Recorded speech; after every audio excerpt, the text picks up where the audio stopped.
Hello. Yes, it is a Monday night, not a Sunday night. Yes, sorry about last night, guys. I had something on. I couldn't make it, and I decided to push it forward rather than do it a bit later. And the irony was I actually got back about 11 p.m. UK time, so I could have actually done the stream at 12, which would have been interesting to see how that would have gone for the US side of things. However, I decided to push it forward a day. So good afternoon, good morning, good evening, wherever you are in the world. It is a Monday, which is unusual for me, but it is the Sunday night live stream. Now, just checking up, everything looks okay. Yes, it does. Looks fine. Good evening, Type. I can see we've got some people. Jackal PT, hello. Number one, you made it first. I hope you're safe and well, my friend. Good evening, Bruce. Number two, wow. Hello. It's the big 23K stream. I'm not really going to make a fuss on 20K. I'll talk about that a bit in a minute, but yeah, I am really pleased, and yeah, we'll talk about that a bit more in a minute as well. Catch up on the chat. Captain FPV from Utah. Hello in Utah. Hope it is coming through loud and clear. Bertel FPV, happy new beer, Geordie, thank you for that. Good evening, Type, hope you are safe and well, my friend. It's Tuesday here, yeah, I bet it is, Bruce, with you. Hello 570, I hope you are safe and well. So tonight there's quite a bit of talk to talk about, and if I'm honest, if there hadn't been so much to talk about, I'd have just skipped the stream and put one out next week. But there was a subject that I had sort of in my mind to discuss. But more than that, some things have happened that's really brought that to light now as well. So we're going to talk about it. And that is, we've got some news on HD0 and we've got some new modules coming in the new year. But that leads on to some questions of, well, what's going on with the company that makes the modules now? And I'm going to be really clear on some things like this around what I'm going to say. And I want to just be 100% clear that HD0 is not going anywhere. But there is a discussion point to be had around Sharkbyte. And is it even a thing anymore? And it's just a name. However, is there even a fat shark anymore? Because we're getting nothing. We're not hearing anything. They're not telling us anything. And in fact, they've not even released a manual for the goggles that I bought from them months ago. So we're going to talk about that. We're going to talk about the slew of cameras that landed this week that nobody sent me. I don't have any of them. I don't even know if I'm going to bother ordering them unless you guys want me to, and if you want me to order them. But I think some great people have had them already. Obviously, Cadex don't send me anything. You can guess why. And I don't know anyone at Foxeer, so they've not reached out about anything either. So I don't have any cameras on that side of things. There is also some things I want to talk about on equipment, which I'm looking at buying. I'm looking at buying something to measure SWR on FPV antennas, and we'll talk a bit about that as well. And I've had a box from Ben at 3DXR. And we're going to have a look at this, and there will be a dedicated video coming on this, but we're going to have a look in the box as well. Good evening, David. I hope you're safe and well. Thanks to you, Mavic 3 transmit video. I skipped the Mavic 3 purchase. I bought the Mini 2 Flymore combo warehouse deal for £360. Wow. That's a deal. Yeah, now, I will say on that, now before I get into that, I want to say hello everyone. How many have we got? 25. Wow, on a Monday. I appreciate that, guys. I really do. There is a proper video coming up on this whole OcuSync thing tomorrow. It's already scheduled. It's in the diary. It's uploaded. It's ready to go. I'll share with you guys the thumbnail on this in advance, actually, so you guys can see it. So you'll know what to look out for. And that is that. So that video is coming tomorrow. And this has been the video around the article that I wrote the other day, which Gary kindly published on SUAS News as well.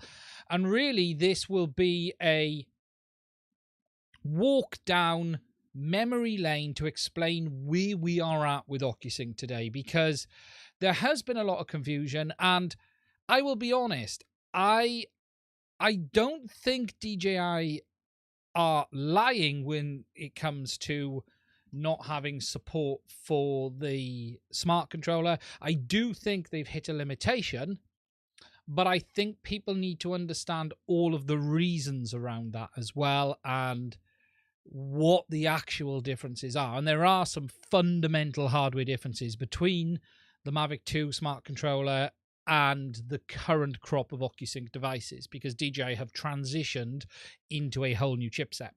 And that video tomorrow will take you through that. It will tell you about it. It will tell you what's going on. And hopefully by the end of that video, you will have a better idea of what the actual situation is. Now, as always, guys, good evening, Roddy. How are you? Roddy, how are you? Big FPV email support and didn't get an email back, which is normally great service for Fat Shark. Yeah, look, when it comes to Fat Shark, there are some serious questions to be asked, and I am going to ask them tonight. I'd like to try and understand what's going on myself, let alone anyone else. And frankly, right now, I'll say it up front, I wouldn't be buying a Fat Shark product other than maybe the Scout HDs, because the Scouts are being software supported by HD0. However, with regards to Fat Shark products, I would be holding off right now, because the viability of the company is, there's nothing here. They're not releasing manuals. They're not answering support requests. You're not the only person to say that. So let's see where we end up on that one. Now, as always, guys, we are here to answer your questions. So if you do have any, please do put it in the chat. If you'd like to support the channel, please do check out our Patreon, as well as the links in the description. Don't forget to give us a thumbs up as well. We've got 30 people tonight and we've had 6 likes. So please do hit that button. It helps with the algorithm. I don't know if the negative button is still there. I don't know if that is gone yet. If you don't know the controversy around that, there's a whole world of pain around that. And we'll talk about some cameras and stuff too, because we finally got more cameras.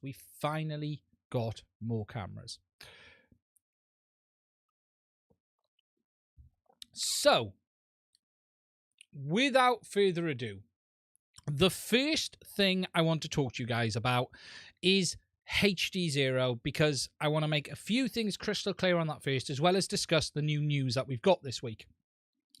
Now, I'm just going to put some posts up on the screen. The first bit of news, and this was a response to a question that was put on Facebook by a user around the lack of availability of modules and things like this, because there has been a little bit of short supply. And Carl has posted, to be crystal clear, everything will continue to push forward. But Carl, who is HD0 and DiviMath, they are designing a new VRX module that should be on the market in January 2022. They are designing a hybrid VRX that automatically receives analog and digital and should be on the market in January 2022. And they are designing a VRX with LCD display and HDMI output that should be available in the future. And DiviMath will fully own the 3 above modules, including their plastic cases. Now, this is a bit of a step change, because just to quickly put you on the history of what was Sharkbyte, it was released under the Fat Shark brand as Sharkbyte. Everything was branded Fat Shark and Sharkbyte. So the goggles module, everything was branded Sharkbyte. We had this hiatus where nothing was changing. We had one VTX, we had then the second one released and no firmware updates, and very little was happening. And then Carl at DiviMath took things by the reins and pushed it forward, released much new updates on the firmware, made changes, brought out the race VTX, and has continued to push the system forward since. And DiviMath have suddenly really become very communicative with the community. They've set up their own Discord server. They're talking, they're producing VTXs. They have taken control of the system, and it is branded as HD0 under their own brand. On the Fat Shark Sharkbyte side of things, things were very quiet, apart from we had the release of the Scout HDs. Let me just grab mine, which is these here, which is a Fat Shark product, but based on HD0 technology, with the board inside basically being made by HD0.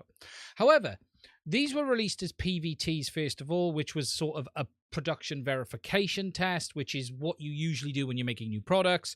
And there's really been nothing to say that these ever exited PVT. There is no manual for these other than what it says on the website. And the updates for this have only been released via HD0. Further to that, on the Fat Shark website, they've been not maintaining the update section, so the updates on there for the Sharkbyte system are well out of date. There's been no information, no communication, no nothing. So at this moment in time, HD0 have very much taken the reins and pushing it forward. Carl has now announced that there will be 3 new modules coming from them. One is going to be a replacement for the goggles module, and that is this one here. The main one, the one that is labeled Sharkbyte, it says Fat Shark on it. From what they are saying, they are having to recase it, replastic it, and they'll own everything. So it may look a little bit different from this traditional one. However, there will be another one of these coming. There's going to be a version with a built-in analog receiver, which is very, very interesting, actually. That will really be for anything race use rather than user use. So rather than the race events having to have analog and digital receivers, they'll be able to use this dual receiver by HD0 that will switch automatically in the races, and that will be very handy for those. And if you were watching the multi-GP, which I talked about a few weeks ago, that will be a big benefit for that. And then they're going to release another display module like you had for Bifrost for HD0, because a lot of people were interested in that. And actually, that could be even quite handy for me doing some stuff as well. So that's going to be quite interesting. So they've announced that that's happening. Further to that, though, that isn't the only thing that we've had from them. They have also now released their own version, an updated version of that RunCam Nano camera that we had out originally, which was the Nano... the RunCam Nano HD, which is now the RunCam Nano HD0, and they've updated it. It's got the same sensor, but it's a slightly different size, and it also supports the proper camera settings menu of HD0 VTX, and it includes a back cover for connection. So they've not only announced more VTXs, they've sort of redone this camera. This wasn't originally HD0 involved. It was done by RunCam. But they've made a few changes to this, a few updates that should improve it for everyone. So it's clear HD0 are pushing things forward. It is clear that they are developing the system and they are pushing things on. And what I just want to be crystal clear about at this moment in time is there is zero question that HD0 at this moment in time is here to stay. No one knows what's around the corner. However, any talk that there might be of Fat Shark or Sharkbyte being dead is not directly affecting HD0. At the end of the day, Sharkbyte is just a brand. It is not a system. It was based off HD0 technology, but it is not its own thing. It's just a brand. From my point of view, right now, as far as I'm concerned, HD0 is what the system is, and Sharkbyte is dead. I will not be referring to this system in any way unless I absolutely have to as Sharkbyte moving forward. As far as I'm concerned, this system is HD0, and I will be maintaining that. And whilst I might have to mention the word Sharkbyte for analytics, from a system point of view, it's dead. It's over. This is now all HD0. Yes, these goggles are still available from Fat Shark. Whether we will see any more in the future, I don't know, and we'll talk about that a little bit in the Sharkbyte bit. But what is clear is there's lots of interesting stuff happening on the HD0 side of things. We're going to see these new modules in the new year, which again is Carl taking more control and bringing it all in-house. We saw a lot more stuff last week as well, a lot more footage on this 1-watt VTX. I'm really excited about this. I don't think it's the perfect solution for everyone, but I do think it's going to make a big difference. There are some inherent behaviors of each system that you can't get away from. So, for instance, on DJI, the inherent behavior is that it has latency as a result of caching the image. The blocking effect has its effect. That is fundamental to the system, and the same thing will always be the case with HD0. The way it breaks up at this moment in time will always be that effect with that sparkles. It will still do it as the data goes down. So when you go behind a concrete wall, you may get some sparkles. That's just going to happen because it doesn't cache the image. So you can't fundamentally change how it behaves. However, extra power is going to help massively with penetration, and I do think it's going to be interesting to see how it goes under this 1 watt as well. Now, just catching up on the chat a second. Brewster's Fat Shark have red cap behind them. They do. We'll talk about that in a minute. The button is there, but the total dislikes isn't. Okay. I still see the dislikes button. Shall I hit it? No, thank you, mate. Let's do a version that fits properly in the Sky Zone 04X. Yeah, and I'm going to talk about that in a minute. Absolutely, absolutely.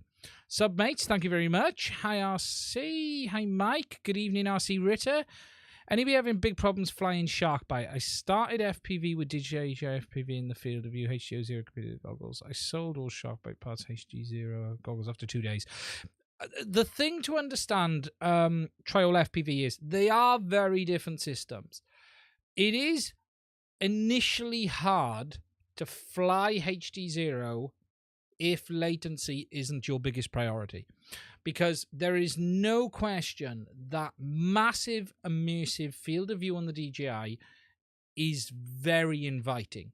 It drags you in, and you want that in every system. And it's easy to go over to HD0 and suddenly think, ooh, this doesn't look quite as good.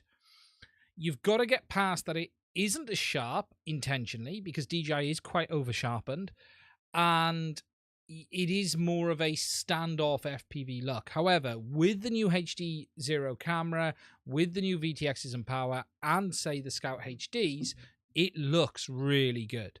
Image quality is right up there with DJI. It is softer. I'm not going to say it isn't, but you can change that in the camera settings.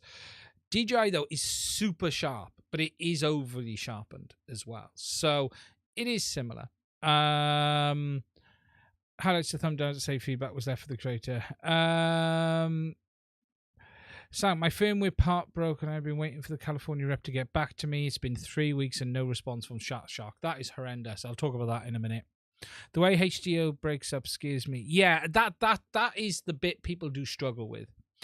Any Jews on GJ Canvas mode? Rain FPV? No, we will talk about that when I come onto the cameras. I will talk about that specifically. Not yet, but I will in a minute if you hang around. The breakup is stressful. DJ is fuzzy. Yeah, it is different. There is a level of you acclimatizing to how it works. And I'm not saying HD0 is perfect in the way it breaks up either. I myself, many would like it to do it differently as well, and maybe that could be something they do in the future. Maybe even just change the colors of the breakup. Get rid of the bright colors. I'd rather it just went gray, personally. But yeah, DJI is just fuzzy, and it's funny, some of my DJ systems look quite poor recently.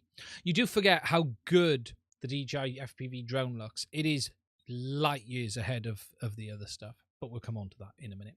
So really, from a HD0 point of view, the system is staying. It's not going anywhere. The brand is HD0. There's more to come. The new modules are coming. They've not said there are any changes, so I'm guessing this is simply Carl designing his own module with his own plastics that he controls. And the hint from that is Fat Shark have control of the molds on this. That's what the hint is. If you read into it as you will, Fat Shark have control of that, is what I'm guessing. So Carl is going to bring that into himself. We don't know what's going to happen with future modules with regards to Fat Shark, but we'll talk about that in a minute. So there's been a lot in the HD0 camp, as I've said. We've also got that other camera coming back too, which is good news, and hopefully the 1 watt VTX won't be too far around the corner, and we'll all be looking forward to that one when it comes.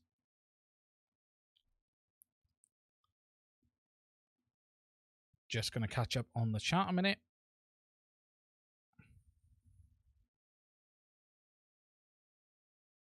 Googly eyes is standard. That would be funny, Bruce, wouldn't it? Yeah, it would. It would. Okay. Just getting myself in order. So, the next thing I want to talk about is Fat Shark and Sharkbyte. Now, at the start of this, I want to put this disclaimer up again that when I'm talking about Sharkbyte, I am talking about the brand of product that is Sharkbyte and not the HD0 system in itself. As I've just discussed, HD0 is continuing to develop. It is continuing to see new support. We're getting new modules in the new year, new VTXs, the 1 watts around the corner, and we're having more and more cameras all of the time. So any talk that I say that Sharkbyte is dead, I don't mean the HD0 system, just the brand Sharkbyte from Fat Shark. So please don't confuse the two. Now, over the last weeks and months, there's been a lot of rumblings about Fat Shark of no communications, not responding to people's support requests.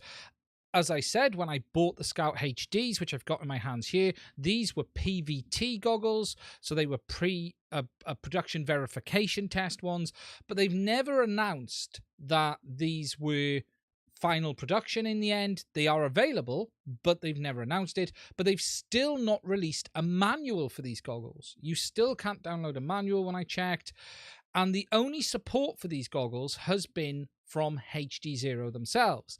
If we hop over to the Fat Shark website, they do have Sharkbyte on the front. It does show it on the front of the website, but there's been no updates. There's been no support changes. So for instance, if I go onto headsets, and if we scroll down, we can see that the Scout HDs are now listed, but they're not even listed as a new product.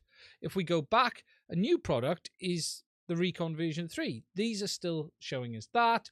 There's barely any specs listed. There's a couple of bits down here, but there's still no manuals for it. If we go over to the support site, we can click on Sharkbyte at the top, and that takes us to all the Sharkbyte bits, and they're showing that. But there's literally nothing else for it. If we go down to manuals and specs on their website, we've got down on the Sharkbyte section, there's firmware, but there's no manual. There's literally, and that firmware is the firmware from July, which is very, very old. If we look on HD0 side of things, which is Sharkbyte, the manual is from, well, that is going back to April. And the firmware versions, again, is July. There's been no updates. And the last update it says on this is September 2021. There's been no changes on any of this since. Now, a lot of people have been posting questions around where is the availability currently of these Sharkbyte modules, because whilst these were on sale, it was said that it wasn't that they were clearing stock. They just wanted to help with supply and get it into more people's hands, which is fantastic. But they've gone out of stock and not been replaced. Also, the TX5M module, which is the small whoop board, hasn't been available in many places. And there's been no communication from Fat Shark at all. There's literally been nothing. In the last couple of weeks, I've also seen a lot of people posting questions saying, look, I'm asking questions from Fat Shark and I'm not getting answers to them. People are not getting support requests replied to. Things have gone completely dark. At one point, Fat Shark were even doing a weekly blog, which they've stopped, monthly blog even. Everything seems to have just come to a complete standstill with no communication. Then add on top of that, that HD0 have started to pretty much take full control back of their system now themselves. So HD0 as a brand, all of the new boards are branded HD0. They've announced that there are 3 new modules coming, a new replacement goggles module where they will own the plastics. Now, if you read into that, it sounds like they're saying they don't own the plastics for this one, therefore they can't make it. There's another module coming with a built-in analog and digital RX for race use, and there's going to be a monitor like we had on Bitefrost as well. But what you're seeing is all of the development coming from HD0 and nothing from Fatshark. HD0 have continued to support the Scout HDs and release updates, but again, nothing from Fatshark themselves. And all of this raises the question of, what is the future of Sharkbyte as a brand? Because remember, Sharkbyte was the name for this HD0 system before HD0 really pushed it forward themselves. And really, is anything, or if anything, what is the future of Fatshark themselves? Because right now, I personally cannot recommend anyone buys a set of goggles when they're not providing support for products they've already sold, and they're not responding to users, and they're not even providing manuals for new things that they release. So right now, my personal feeling on this all is this. As far as I am concerned, Sharkbyte is dead. As a branding for a product, it is over.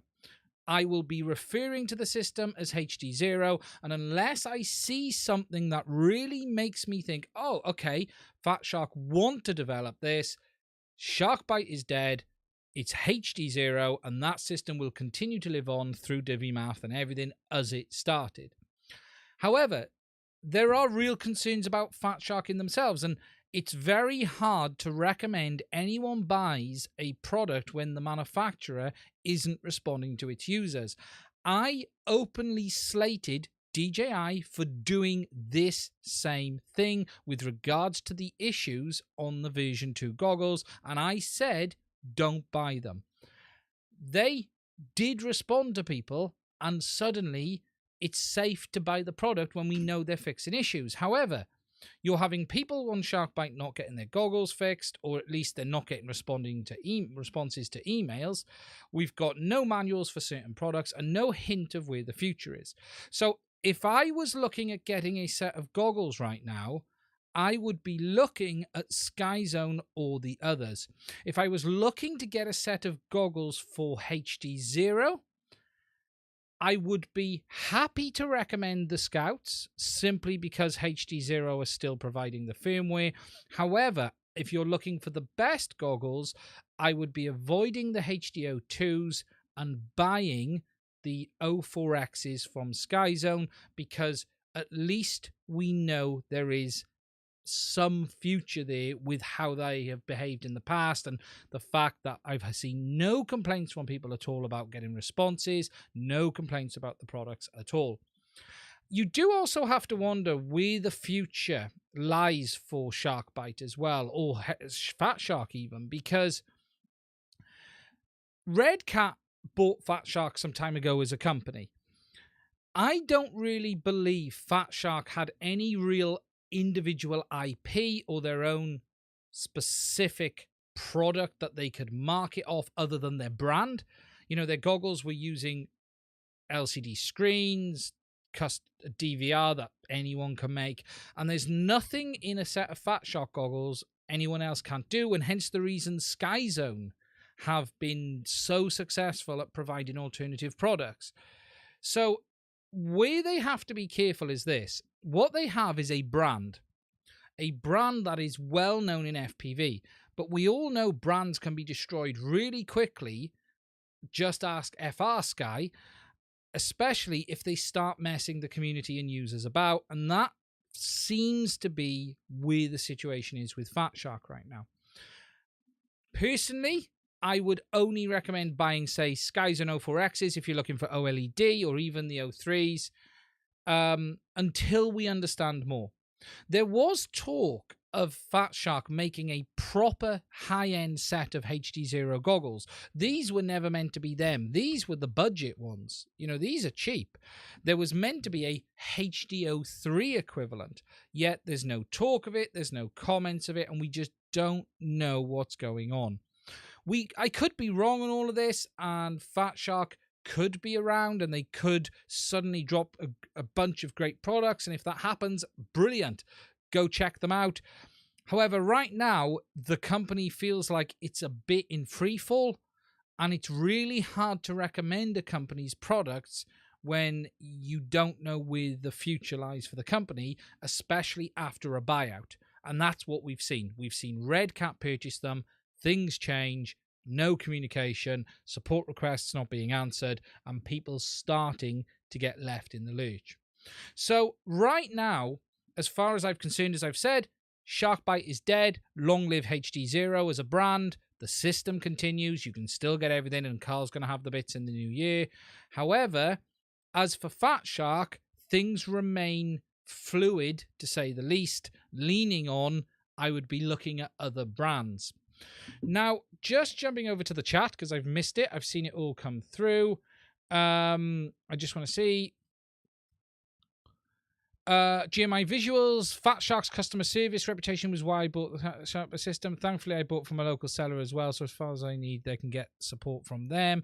I wonder if they are suffering PayPal claims if they do not support. It's going to happen. I'll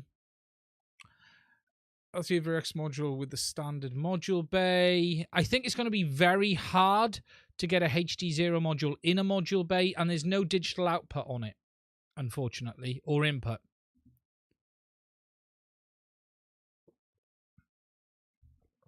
Fat Shark Direct, 2 weeks to answer. They said they're on holiday. Eventually, Sharkbyte replaced the board. This was around 8 weeks ago. Wow. People with PayPal payments can start to open claims. I'm going to wait and see what Carl has. Interesting. Skyzone 04X Rock. Yeah, they are the goggles of choice for many people. I'm looking at a set myself. I am looking at a set of Sky Zones. I'm actually just going to wait to see what Carl does with these new modules, but I am personally now, I've been holding off to a new set of goggles, and I am looking at a set of 04Xs. Question is, can HD0 make more than just an add-on digital VTX? I don't believe there's been any comments or heard anything to suggest HD0 are going to make a set of goggles. That I will add. My understanding is they're making modules. So that does still hamper them. However, Skyzone, talk to HD0. Is there not an opportunity here to do something? Wouldn't that be fantastic? A set of 05Xs with HD0 technology built in.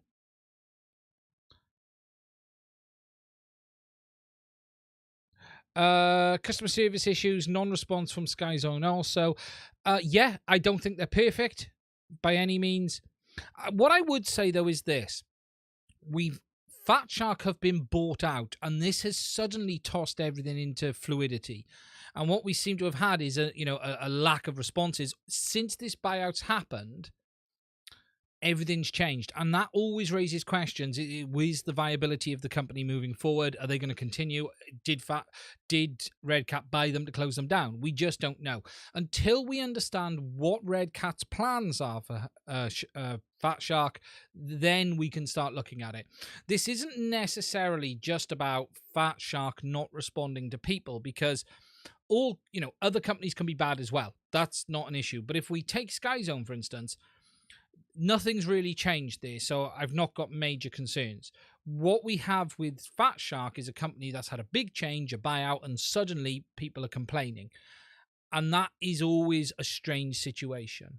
That then brings things into question about where the viability in the future of the company is. And it might be that they're just beavering away in the background and doing something, but they need to be talking to the community.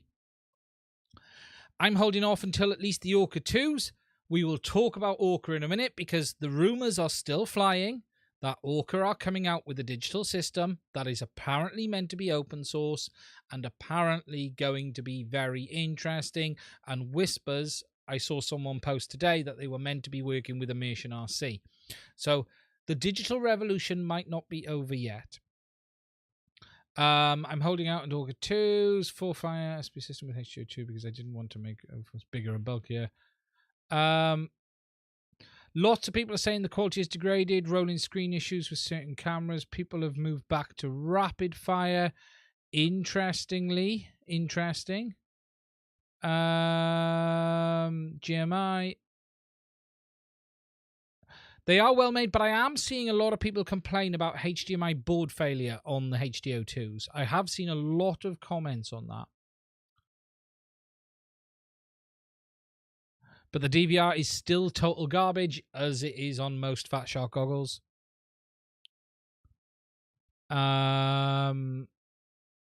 Is much better than Sky Zone. It's all about they will last. My Fat Sharks. Yeah, I have to say, you know, look, I have quite an old set of Fat Sharks right now. My Fat Sharks are Dominator 2s, Dominator V2s, and they've been solid. I cannot complain about that product in any shape or form. Really, my biggest gripe right now is that we have a company not communicating with its users, and as soon as you see this behavior, it rings alarm bells. And the big alarm bell is company been purchased, customer service going down the pan, people not getting responses. Hold on a minute, alarm bells ring. And that's the difference here. It's not that they're just not responding. It's a series of events that bring into question the viability in the future. I ordered a Vista with DJI full camera from Cadex when they were first released. Do I need to look into a claim? Did you get them PTF PV? Because there's a lot of, if you've not had it, raise a claim with PayPal. That's what my advice would be with regards to Cadex. If you've not had it and they've said it's shipped, raise a claim. Or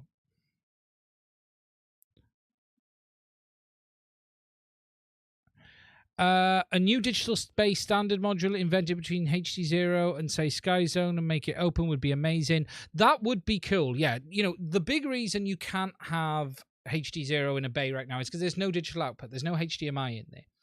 Now, there is an argument to be said. There's no reason you couldn't have a module that fits onto the front and sort of slots into the module bay where there's a micro HDMI port in there for it to slot into as well. That could all be done. It would have to stick out beyond it and probably still come around the front, but it is doable. But then that requires the form factor on the front to remain the same, not just the module bay. That's the problem then. If it's going into a module bay and you know the size and shape, that's easy. But when it's got to come around the front like this would have to, it would be more difficult. It's on top of my head. That would be so cool. An FPV hat. Yeah, there's no reason it has to be on the front. And look, there's no reason you couldn't have the receiver on the back of your head with some options for antennas in different positions. There's a lot of opportunity with this. It doesn't have to be straight on the front. Orca plus Immersion RC would be a home run. I own neither yet. Haha. Yeah, there's a lot of talk around Orca bringing goggles. There's a lot of talk around Orca. DJ goggles don't have an off, but there was wine about that. Is the Flywheel Explorer 2 with polar camera still good? Are there any others in the same category? We'll talk about that in a minute. I do think, so on this Orca thing, there's been rumors, there's been questions for a long time that Orca are doing something, and there's been more stuff brought up this week. And Orca have been hinted at developing their own HD system. And because they've got lots of military contracts, the belief is that they've developed it for that, and then they're going to be bringing it or part of its technology over for FPV, which could be very, very cool. They've clearly got a lot of funding from that military side of things. They've clearly got a lot going on. But we're going to have to see where this ends up. They have said there's some interesting stuff to come. So the owner or the person behind Orca, I need to find this because it was posted. Let me just find the link to this. There was a post, I think, put up this week talking about this.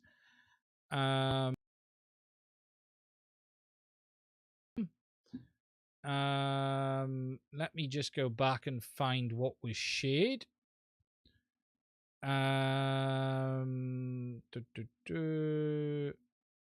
2 seconds. Let me just find it. There has been a lot of talk around Orca. Okay, so this was posted. I believe this was posted. I think this was posted today, so just to show it. And this is a post saying, earlier this year, we at Orca FPV co-founded a company in Estonia together with defense, security, and robotics industry veterans to combine our low latency and headset technology blocks into a system for advanced operation of armored fighting vehicles. And they go on to say about the 3D system. By the end of the year, we will share some exciting news and partnerships we have done so far. And if we succeed in our mission, it will be one of the most advanced defense and dual-use products ever designed and engineered in Croatia. So there's lots of interesting talk coming on Orca. There really is. However, will it end up being a product for FPV? Who knows? We just don't know at this time. But there is lots of talk. Live on a Monday. Hello, Mark. How are you? Hope you're well. Put a switch on the battery cable. Starting to see more and more people selling their DJI goggles and starting to look like prices are going down well for them. Second-hand DJI was very high. Yeah, you're getting a bit of an alignment. DJI still remains a very, very good system. I don't see it going anywhere in the near future. I also don't feel DJI is heavily developing it, but we're going to have to see. With regards to canvas mode, there is no news. My personal belief right now is it's not going to happen. It was complete nonsense and it was bait and switch. And that's as far as I'm going to say on it. And I will add again, DJI was not the company that said they were working on it. I think we were all hoodwinked. That's all I'm going to say.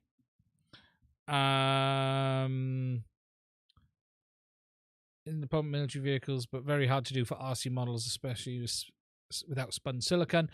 It depends how much money in it, Bruce, that they've got from these companies. If they've got a lot of money, then they may even have their own silicon. The thing, though, to understand is this, and this is actually a very interesting subject, and this ties very nicely into my video that goes live tomorrow on DJI's OcuSync system. Lightbridge, which was DJI's original system, was a hardware-based radio. It had FPGAs, it was all encoded in hardware, very difficult to do, very expensive, not that particularly great, better than what everyone else had.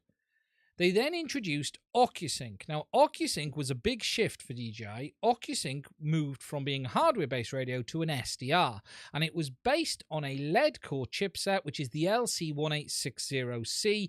It's an off-the-shelf chipset designed for phones and tablets that has the built-in RF modem for OFDM and LTE.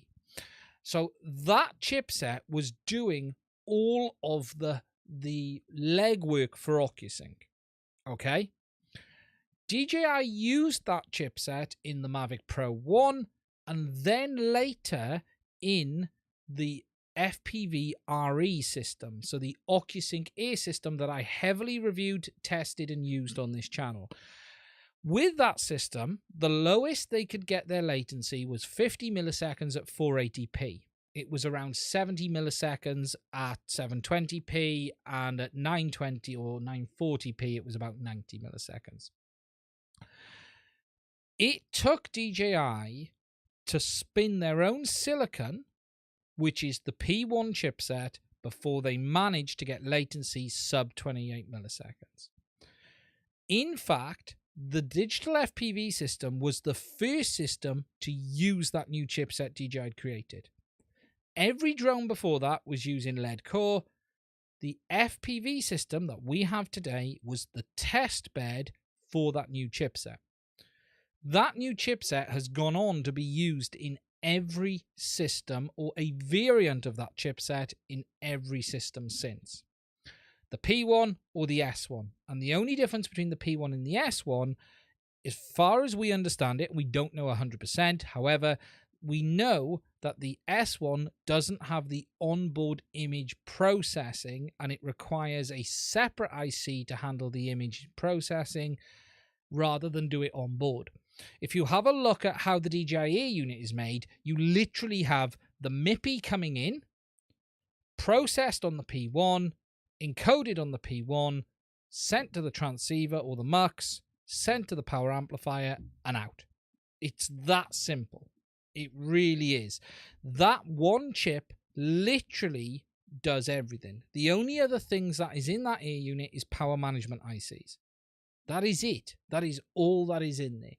So it is MIPI to P1 to MUX, transceiver, power amplifier, out. And it's the same on the goggle side.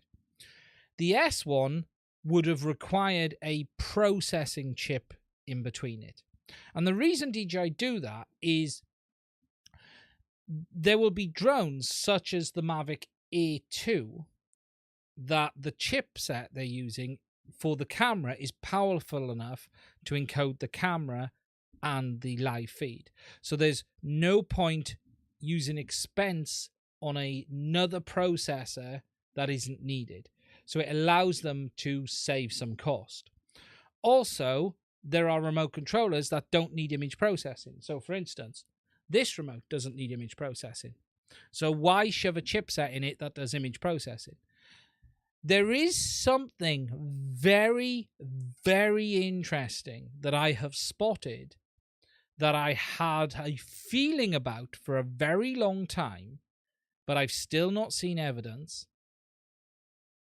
And that is with the original black DJI remote controller for FPV. And that interesting thing is this. That was the first system to use the P1.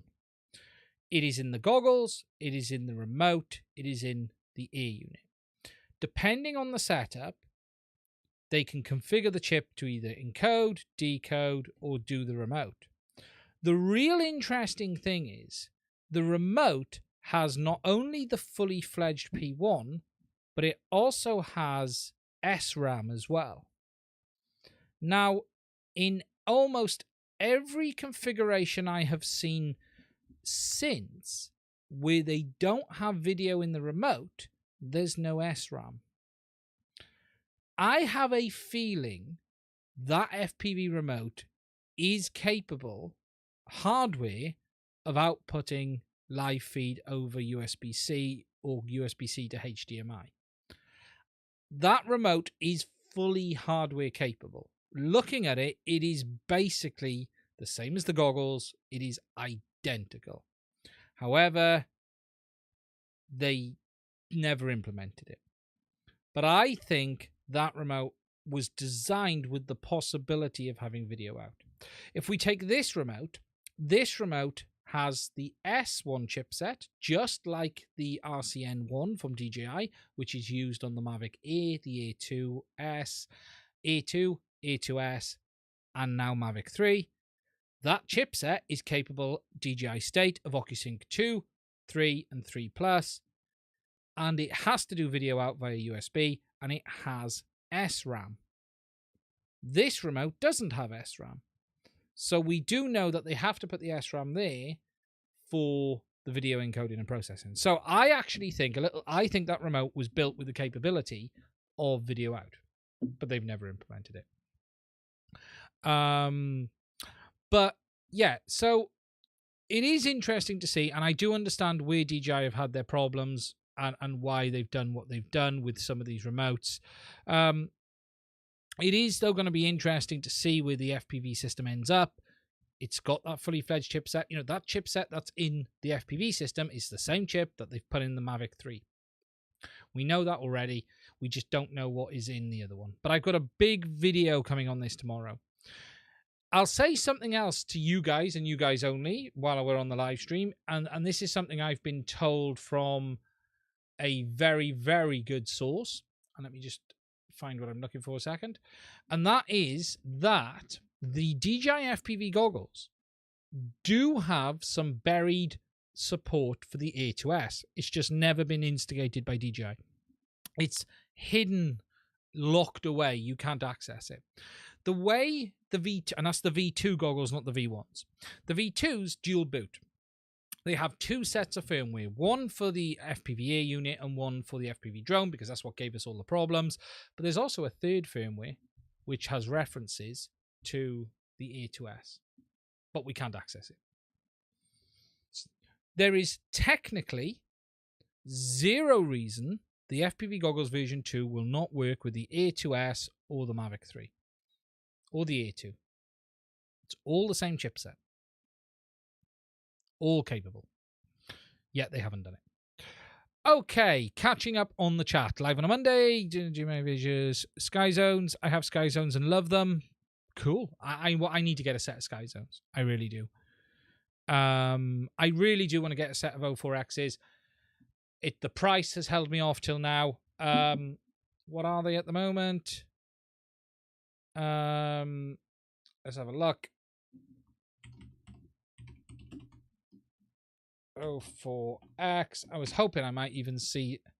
They're still very expensive in the UK.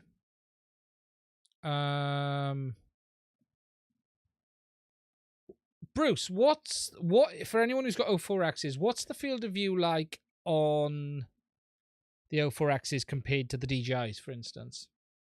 £388 is the cheapest I can get them from China. $479 in the UK. Still a little bit expensive. I'm still reluctant at this moment in time.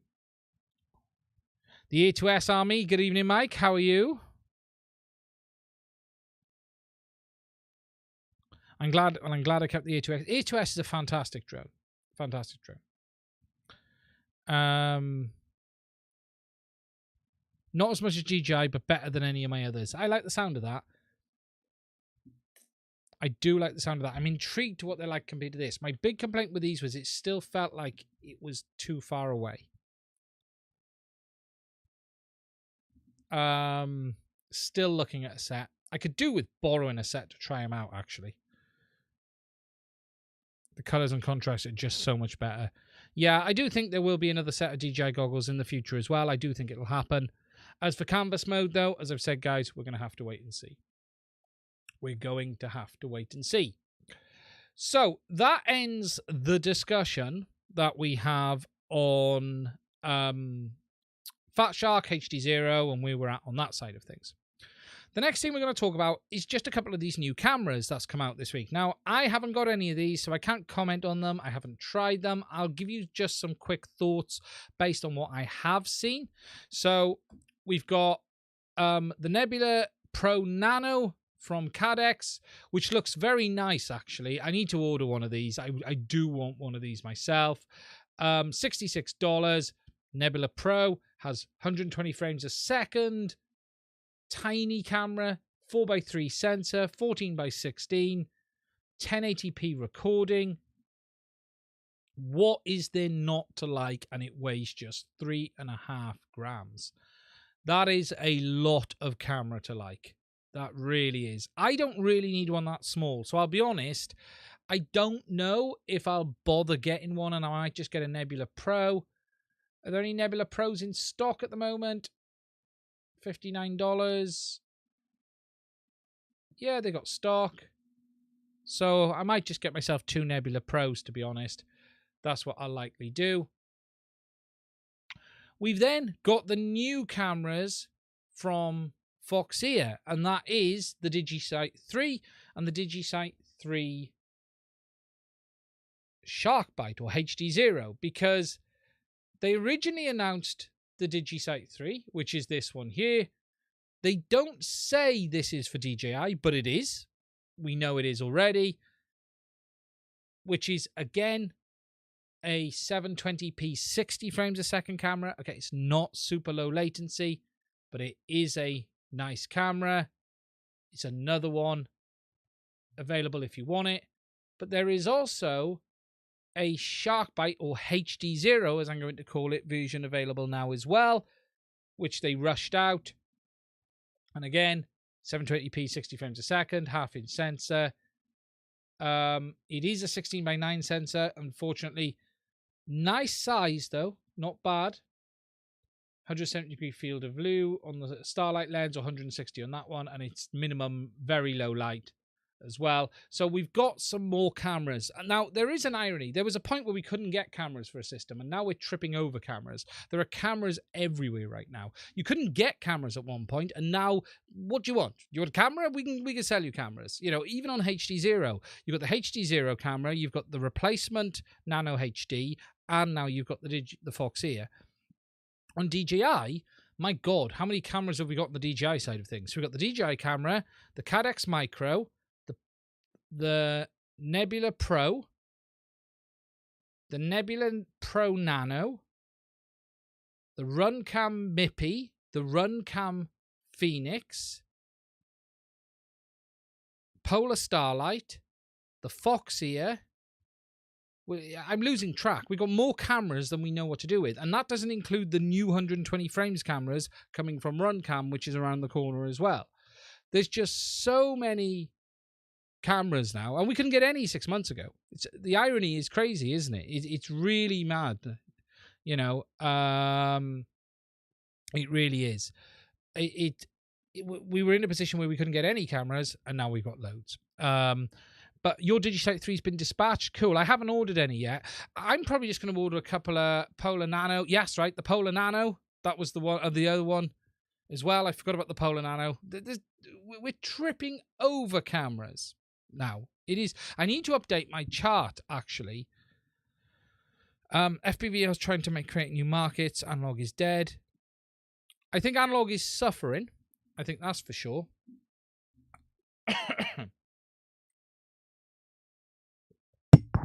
Oh, sorry. I caught the microphone then with the thing.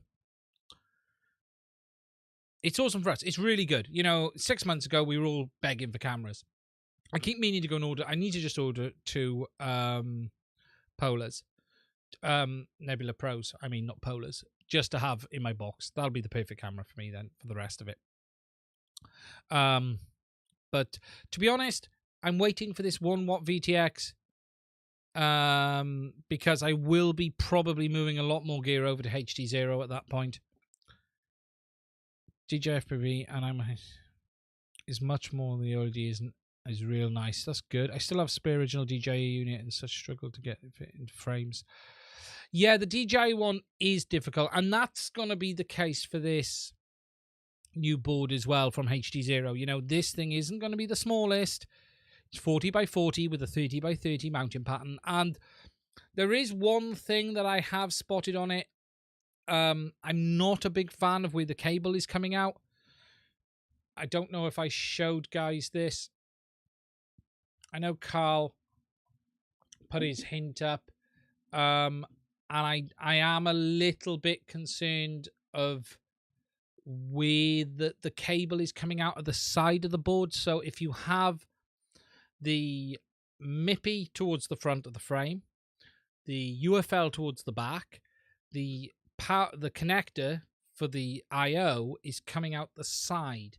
And when you looked on, I think it was Vanover's hint, you could see he taped round it to sort of protect it. And I do have a little bit of a worry about that. That's the one thing I do have a bit of a concern over.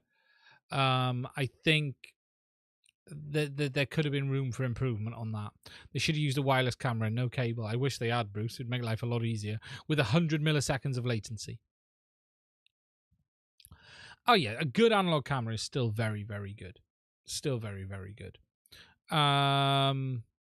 What would we say? Here's an interesting question for the chat before I move on. What is the best analog camera right now? Would you say the Runcam Hybrid 4K? Let's just go on Runcam's website. You know, let's be realistic. We know Runcam make great cameras.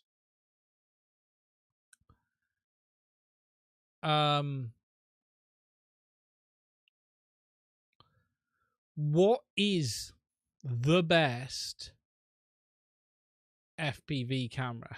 The hybrid, it's a bit of a weird thing, the hybrid, isn't it? Because it's not that small, but it is from an FPV point of view, not the recording point of view. which one is out and out the best? Let me just bring the chat back up. Let me just make that smaller. That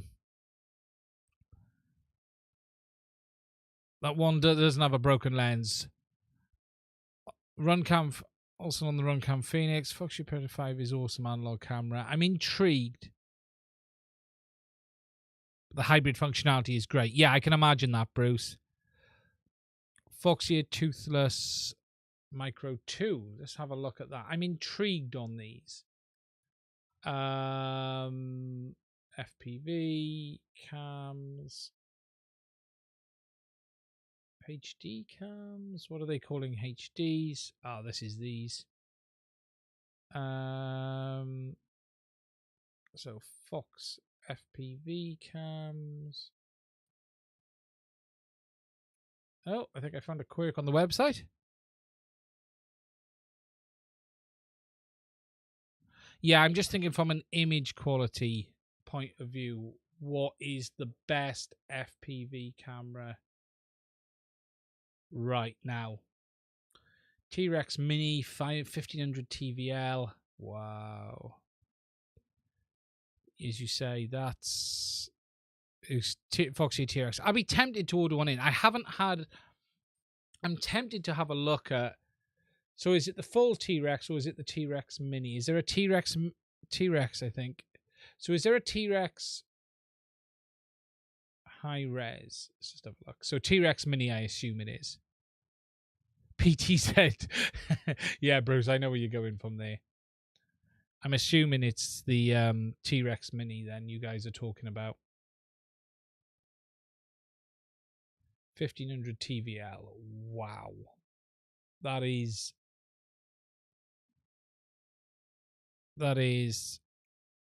incredible, isn't it?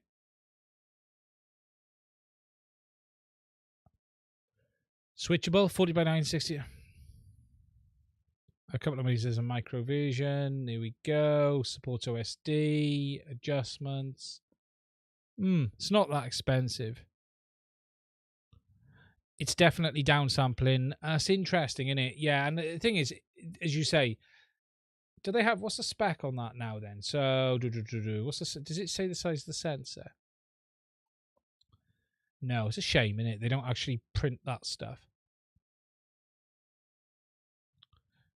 Mini, there's a micro as well, is there? So that's under the high res category. So that's got to be, I'm probably going to order in because I'm just thinking, I am thinking of doing a video on the 3 systems and just showing you what is digital still it. Do you know what I mean? From my point of view, having not flown analog for quite a while, what the real difference is.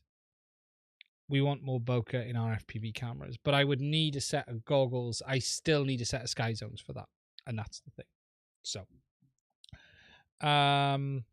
okay. So, guys, if you've got any questions as we go along, please do let me know. I'm just going to catch up on where we're at. As always, there's 63 of you. If you've got any questions, please do put it in the chat and let me know. The next thing I want to talk to you guys about is I'm just looking at some equipment of modern cameras. Yeah, the dynamic range boost is fantastic. I ordered in a couple of weeks ago this the power meter, which still hasn't arrived. UPS are completely messing me around.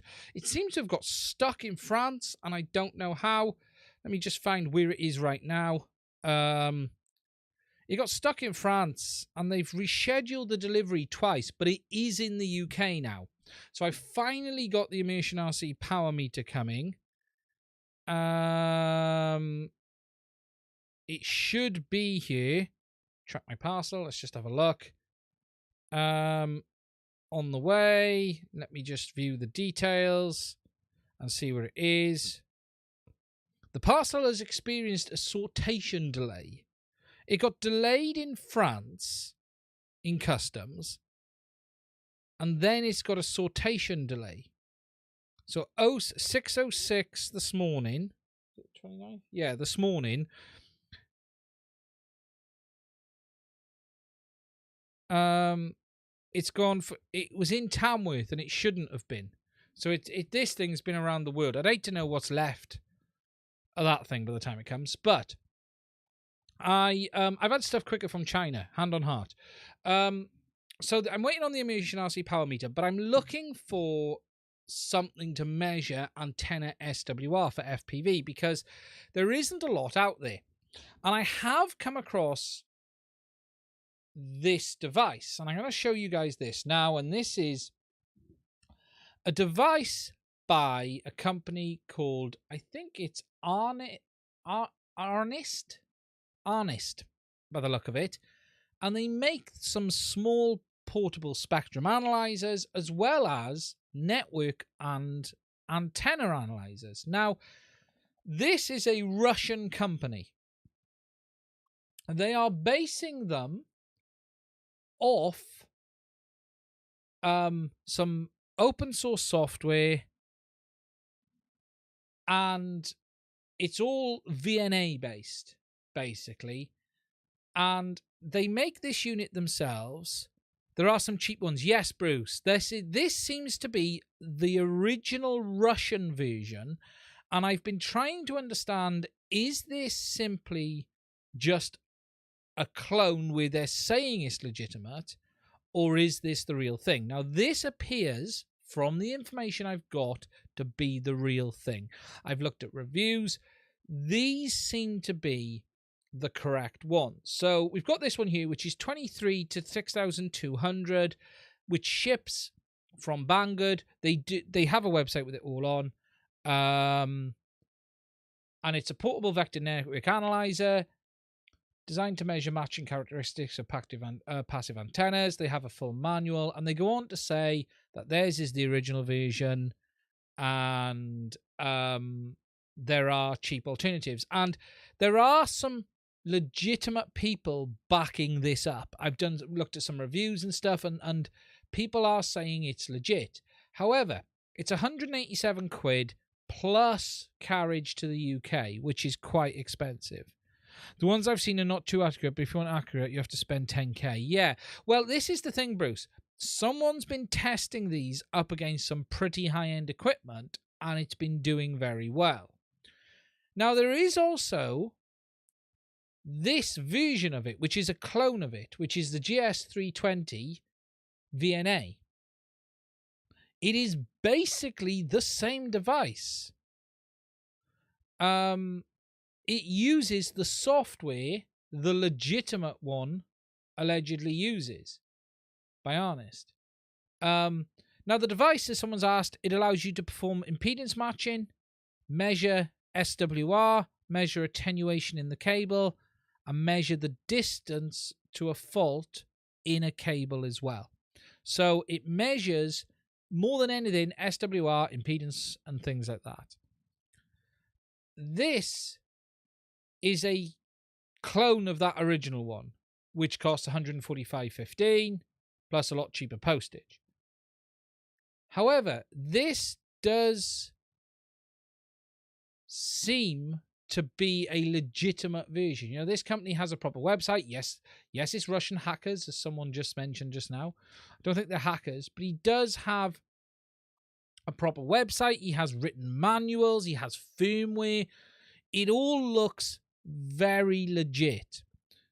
Apart from his website's just gone down. Let me just wait. Can I get it to go up? What are we getting for this info? For me, what I'm looking at is to be able... What could possibly go wrong? What I'm looking for is to be able to measure antenna SWR while I wait for that to come back up. So what I'm looking for is an analyzer to be able to fairly regularly and fairly accurately measure the SWR of antennas that we're getting in on devices. That is what I'm looking to be able to achieve. Now, I did see someone mention Owl RC. I have seen this one mentioned before as well. This was a DIY kit, was it not? Let me just find it. Yeah, this is on Banggood as well. I don't know what the legitimate... Is there a legitimate website for this Owl RC thing? Oh, they're still posting Owl RC. Okay, so let's just... So, Owl RC. Improved performance of fixed by the beach. Is this the same company? Yeah, Diversity Receiver. So they make one. Have they got a website then? Let me just go back. Yeah, they got an SWR meter, look, which is this one here. But what I don't know is how accurate. Yeah, it is DHL, Bruce, from Russia. That's where the cost is, unfortunately. If I do go for the legitimate Russian one, the legitimate Russian version,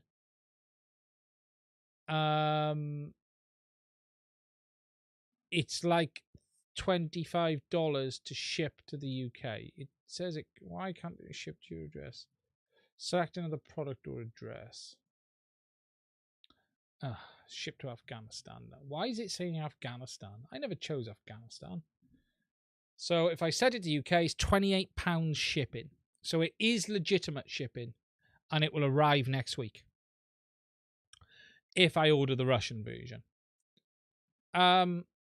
We do have the OLRC antenna SWR meter, but I don't know how accurate these are. I don't know if anyone's tried them.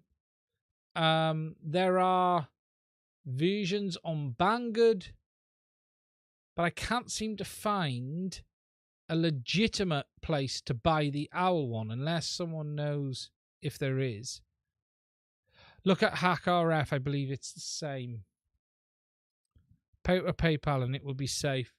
Yeah, well, it's on Banggood. To be fair to them, they're on Banggood. So the Russian ones, I don't have any safety securities with the Russian website, and the reason I say that is there's some legitimate people been talking about it and bought them. I think the Russian one is going to be better than this. Do you know what I mean? Because the Russian one is the legitimate. This is just a cheap clone.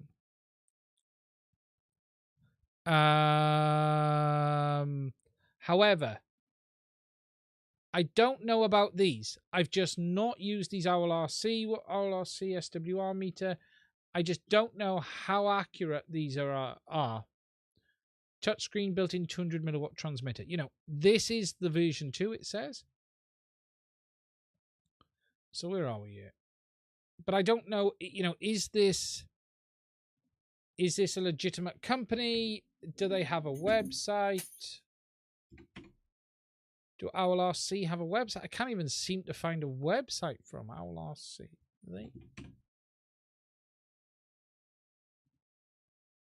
You know, they got receivers, but they just don't. No, don't think that's them. I don't think they have a website at all.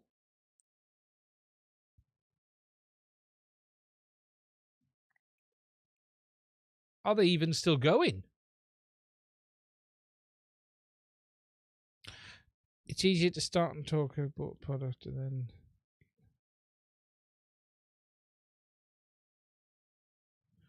Yeah. Go to HackRF. They build them. Does HackRF have them as well, do they? Let's have a look. Let me find my... I've got my camera turned off as well. 1 second, guys. Let me find the right button for that.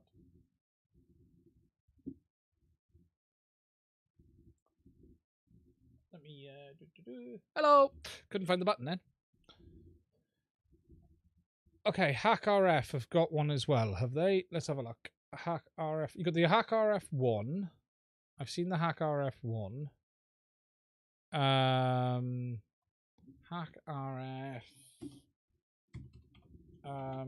SWR. I haven't seen HackRF doing. I've used the Outlaw season, but it's a bit basic, and it seems at least agreed that the PCB triple feed is a lot better than the piece of wire. Good evening, Mike. Hope you're well. Yeah, I've been trying. Oh, what's it say on? This is on EV blog. You know, that's pretty much old-fashioned way of doing it, similar to a noise bridge. Yeah, there's very few good ones. So this, you know, these are available as the Chinese clones. Yes, that's what I went on the Ericsson website, and that takes me to, yeah, when you go on there, when the website actually decides to work, there we go. You go to dealers, and then that takes you to their official AliExpress store, which is that one there. Actually, let me just do that again. You can go to their official AliExpress store, and you can order it directly from them. So where are we? It's that one there. There it is. So I can get it directly from them. This definitely looks a better product. So I am really tempted. The only problem with a product like this is it's really hard to test its accuracy, because you're buying a product to do a job, and it's really hard to have one to test the accuracy with. That's the problem. Yeah, they don't seem to ship eBay to the UK. So I'm really tempted. It looks a good bit of kit. They have a proper manual. They have a proper website. Yeah, that's what I'm thinking. It's gonna be better. You know, they've put a lot of effort into this. You know, there's their manual for the product. They have a full manual. They call themselves a full name. They're a proper company. They even, is really interested, right? They even, in the manual, actually show you the circuit, this description and principle of operation. You know, this is a proper manual. But they also say, do not trust this product, which I laugh at, because at least they're being genuine. You know, it looks very interesting. It's just, unfortunately, it's really frustrating to have to spend so much money on something to produce VSWR. I used to buy VSWR meters, right, for doing ham radio. For, you know, they were very cheap, you know. But I'm just thinking this would be very handy. Very, very handy indeed. You've got the calibration process. You've got everything there. So I don't know. I have been looking at if I can get a. There is a. What's the Is it? There is a. There's a piece you get for a spectrum analyzer, and I can't remember what it's called. I think it's a SWR bridge. SWR bridge. Is it a VSWR bridge? I can't remember what it's called. The old cross needles VSWR meters. I love that. Yeah, you could look. I was doing VSWR on 18-foot Yagi beams when I was messing around on SSB when I was a kid. I grew up messing around with amateur radio. I used to do SEPT. I had all of the. I used to do a lot of SSB stuff in the UK. Upper side band, lower side band, 28 megs. I've still got all my cards in the loft. Oh, no, they're not in the loft. They're down here. One moment.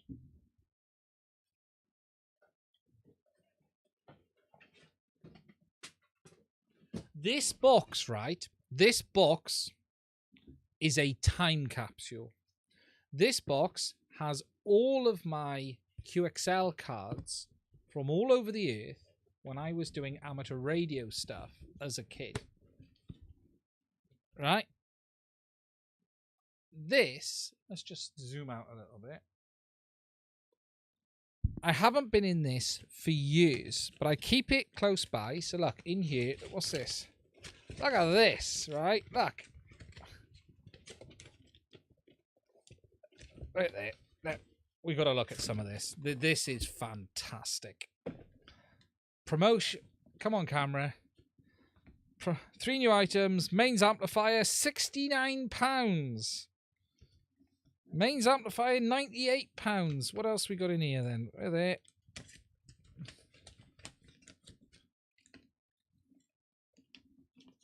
I found an SWR meter, look. There we go. We got one. £19 I used to pay for an SWR meter. Up 3 to 200 megs. Look. Oh, frequency count. I used to die for stuff like this. What else we got? Right there. Let's come out a bit so you guys can see. Remember when meters had needles? Oh, yeah. This was from a catalogue. Oh, we got linear amps. We got transistorized linear amps. Oh, this hasn't got the proper ones. I was wondering if this book. £89. What's the output? 500 watts. 500 watts SSB plus preamp. Boom. Boom. We used to like that. Oh, I got a 700. There's a 700. Before using amplifiers. Linear power amplifier requirements. Oh, look at this. There's that. Let's get that out of the way. I don't know what that paper is all about. What's this? This is some chipset. I was doing something with it. Oh, it's chipset from radios when I was modifying them.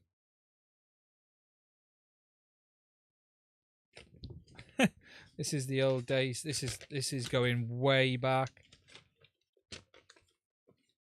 Ah, look, an SWR chart.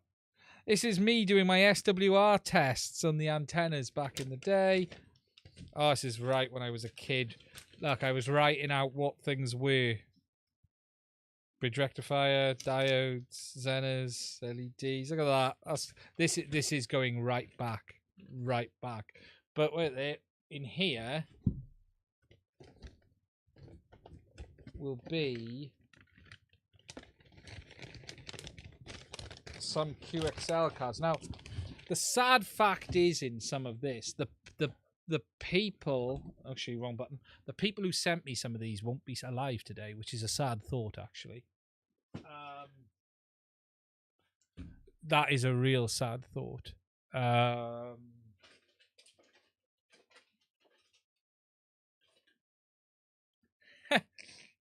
Look at that. Introduction to Amateur Radio. God, when was this printed? By Ian Poole. What was this? Look at this. Oh. Antennas. Remember these?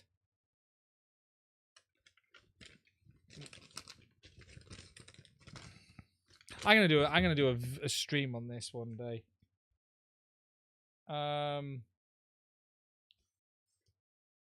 Look at it. Jumping Banana DX group from Germany. That was the communication. Look at that. When was this? It's got a date. 97.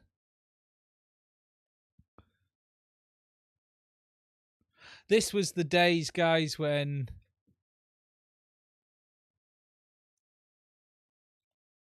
this was the days where you used to talk to people. None of this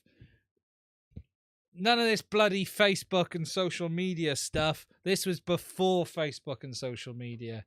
This was, what's this one? Is this from? This is where we used to send QXL cards. I'm just trying to see. There should be some real good. There's all sorts in here I need to go through. Because people used to send you all sorts of wicked stuff. From Spain. Cards, a rail ticket, look. Or bus ticket. Because people used to send you just bits of stuff. A photo, look, of the person with his antenna. It's just awesome. This send me your QXL. Sad to think some of these people. Can you tell us about the latency between talking and getting the card? Yeah, 6 to 12 weeks, if not more. It is. This is a treasure chest. This is the thing. What was this? Alpha Echo Group. Awesome stuff. This I could honestly, I could go through this for hours. I should do this on a stream because at least it's documented. Do you know what I mean? There's so much here from people. It goes back forever, you know.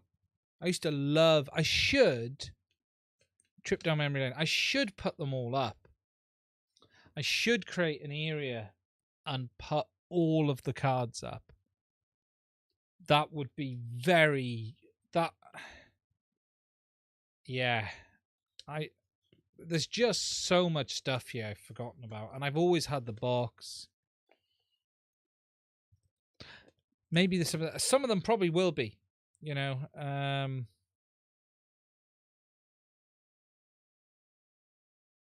It's a lottery ticket there.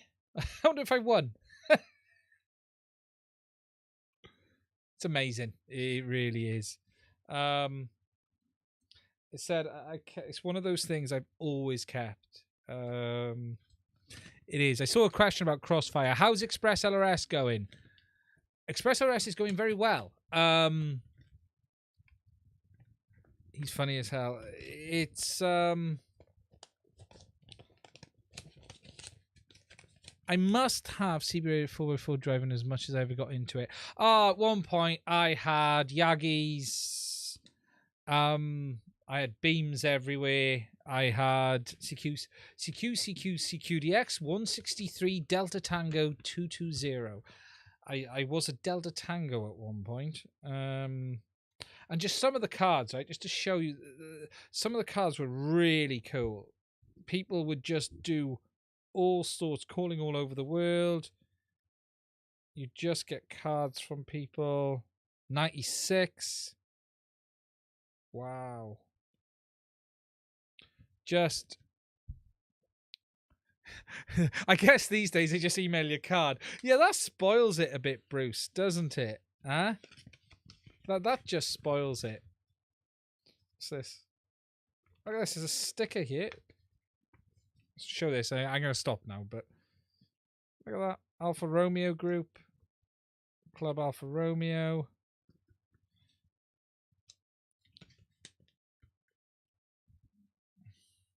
Most watching would be too young. It's just awesome, though, isn't it?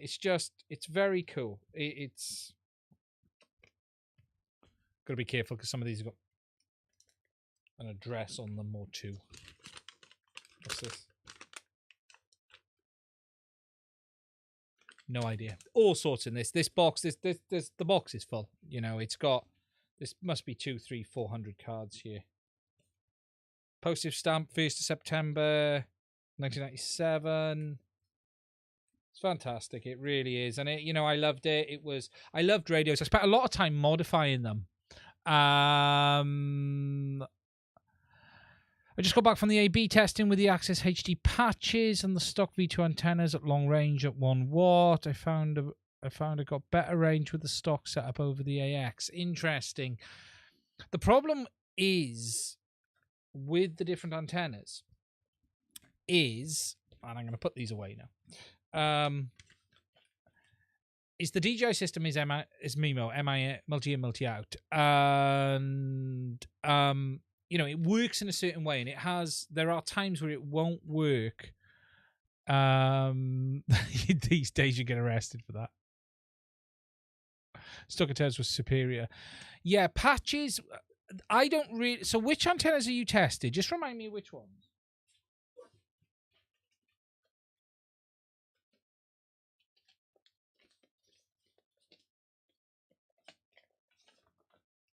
Just found something very big. I just want to look what this is. Oh, wow. Oh, no, it's a load of stuff. This was just a different world. Oh, Italy. Ferrari sticker. Of course. All right. I'm not putting that on there. I forgot some people used to send rude stuff as well. Right, let's get this away. Sorry, guys, you lost me in the stream then.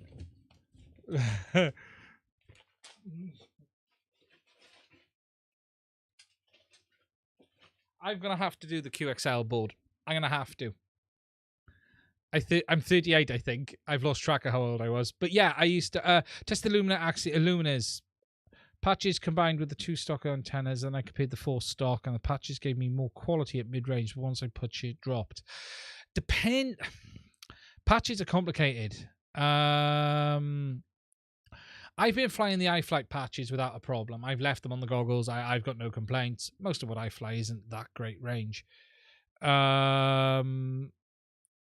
We have a temp anomaly, Sean. Who's Sean? That explains it. Good evening, Sean. But yes, yeah, I was out last night, Sean, so I went live tonight instead. But yeah, the QXL days, I had HF sets. I finished up with the ASA 1000 MP, my favorite radio. But I used to modify them. I used to rebuild the RF back ends, front ends, VFOs. Used to get all of the CB guys wanting to extend the channels they were in. You used to get the sets over from Ireland where you'd mess around with the VFO and the PLL, for those who don't know. And this is, I'm about to dig into stuff I haven't even thought about for 20 years, let alone anything else. However, you used to have the PLL would control the VCO, which is the voltage controlled oscillator, and the phase lock loop would have 8 inputs off the top of my head with a rotary switch, and then that would set the position for the divider inside the PLL, which would then set the output off the 12 megs oscillator. Off the top of my head, I think it was 12 megahertz, and then that would then change the reference off the 12 megs, which would force the VCO up or down, and you could then change the frequency. And you used to basically build little boards with diodes on to change the switch positions and stuff like that, or you'd end up replacing the transistors where people would burn them out and stuff like that too. So yeah, all sorts of fun stuff back in the day. I really did. Right, let me catch up on where we're actually at here tonight. Gigsvana, good evening, Sean. Now, for those who don't know, on the stream, I'm going to tell you about it in a minute. Tomorrow night, I'll be back on with Gary and Bruce as normal. And then Wednesday night, I'm on a special stream, which I am honoured and privileged to have been invited onto, talking about the future of FPV. And Sean's got some fantastic people on there, including Simon Dale and others. And it's going to be well worth a look. And I'm going to be posting it on the community page, on the channel, and on Twitter on Wednesday. I'll also be posting Gary's channel tomorrow, because I need to make more of an effort on that. When I'm going on other people's streams, I need to remember to actually say, hey, I'm going on other people's streams. So I do need to do that a bit more as well. And Sean. Thank you, mate. I really appreciate it, and thank you for the kind words. I'm going to talk about the 23K a little bit in a minute. But that's it on that. So that's where I was at on the meter. I'm thinking of buying one. That is going to be about £250 to get that into the UK. I just don't know if it's worth it for SWR. What do you guys think? Do you want to see tests on SWR? Is that something we should... What I'm thinking, is, as I'm doing the tests on the Express LRS modules and things like that, we should start be looking at these antennas. You know, is what they're sending a load of crap? Is it important? Is it not just easier if you're having crap performance to swap the antenna out? Does it matter at a watt? If you're pushing a watt out the module anyway, does it really make a difference? That is the question. You know, look, there's a sure, easy way to deal with it. I have a bottle of SWR, but I use it sparingly as it goes a long way. You know, eBay review, the Russian ones were great. Yeah, I do believe the Russian one was good. but there is it's another piece of test equipment which will bring more data to the table. That's what I'm thinking, and that's where I've been leaning on. But it's then eating into my Mavic 3 fund, which I don't have a fund. Well, Sean is... The Mavic 3 fund started tonight. Thank you, Sean, with the first $5 super chat, and I want to say a massive thank you to Sean for that. That is the first... I trust Russian tech, rock solid. Way, they sent a monkey to the moon, didn't they? As I trust Amazon reviews. I do believe the Russian one is very good. There are some reviews on YouTube, some of them in Russian, some of them not. Someone did test some of their gear up against a proper 10 grand scope, and it was so close it was ridiculous. Way too much influence from adapters and wiring, so that might be an additional expense. Otherwise, yeah, well, there's some adapters needed. You're only talking you're talking... Yes, there is always influence. That is the problem. There is always influence. I need to see if there is a good... Well, yeah, UFL is gonna... that was where my brain was already going. UFL is a pain. I can well imagine UFL is a pain. However, as long as you test everything with the same adapter, with the same everything, and as long as it's calibrated, it should all be fine.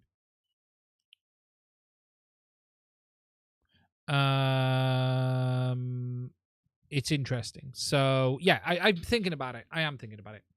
Okay, guys, the last thing I'm going to do is we're going to do a quick mailbag, because this week's mailbag is courtesy of Ben at 3DXR, because he's been sending me stuff again. Now, there is some videos coming up this week, actually. Tomorrow is the proper OcuSync video, and then there is a video coming up from QNAP, because QNAP sent me some stuff to look at, and I'll be talking about that, and it's actually very good. I got no complaints with it. QNAP sent me a new NAS that they've got, as well as a network thing, and they got quite cool NAS and built-in modem Wi-Fi router with tri-band, and it's very, very good. If you're looking for a quality piece of gear, it is very, very good. However, he sent me this.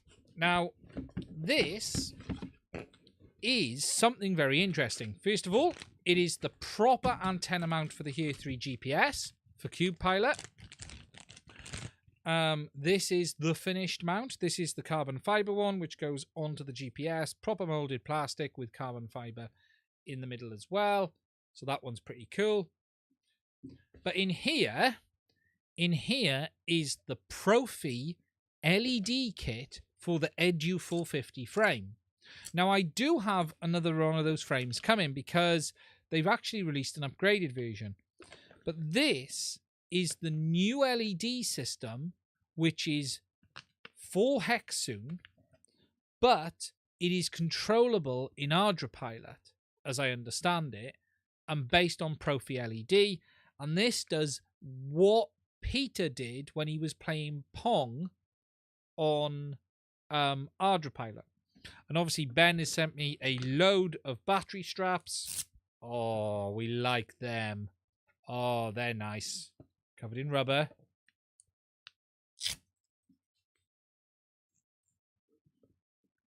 They're nice. Thank you, Ben. They'll be going on the quads. We like that.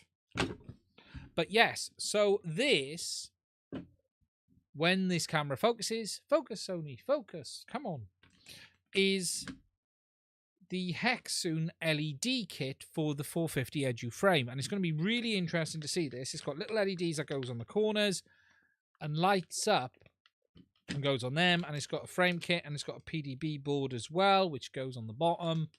So we're going to be taking a look at that in the next video in the next week or so. And that is the frame, which you guys can't see, but it is on this one here, which is the Edu 450. So these are going to be going on to that. So I need to do the video on that this week as well. But there is a new version of that frame coming, and I've got one on its way to me as we speak as well. Now, that's it from me this week, guys. I'm just to put you in the picture. Before I talk about the 23K, because I'm going to talk about that now.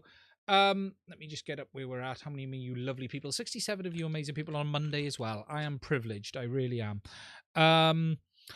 This week, tomorrow will be the OcuSync video, which is the final one. And as I've said, as I shared earlier, we're talking about this one here, which is the story so far. And this is really the proper video following on from that comments I've put up on Facebook and RC groups and other places like that. And the cool thing is, or not the cool thing, I'm not going to call it cool, but the nice thing is on the OcuSync video, let me just find it. I don't want to hear my own voice. Thank you.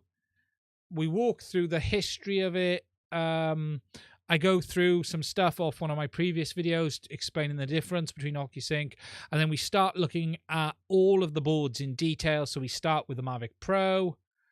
We then talk about the history on that. We talk about the goggles, and we take a look at the board inside the goggles. Where is it? And the goggles RE. There we go. And it's talking about the hardware used on that one. Again, that lead core based chipset, and then we move through to the others, and there's, you know, we look at all of the boards. Smart controller, again, based off lead core. So this will give the full history of where it's at, what the differences were. Again, there's the inside of the current FPV system, as I've said, with the P1. And remember where I noted earlier about SRAM. So if we look, we've got SRAM on the VTX at the top, air unit. You've got dual SRAM in the receiver, and then a single SRAM in the remote on the original. And then we go on to talk about the S1 chip and stuff like that. So that's all coming up this week. That's the first video. Then the QNAP video is going to be coming up later, and that's talking about the NAS, and that's a nice bit of kit, actually. I'm very privileged that QNAP have been sending me some stuff to have a play with and test, and that's been very cool too.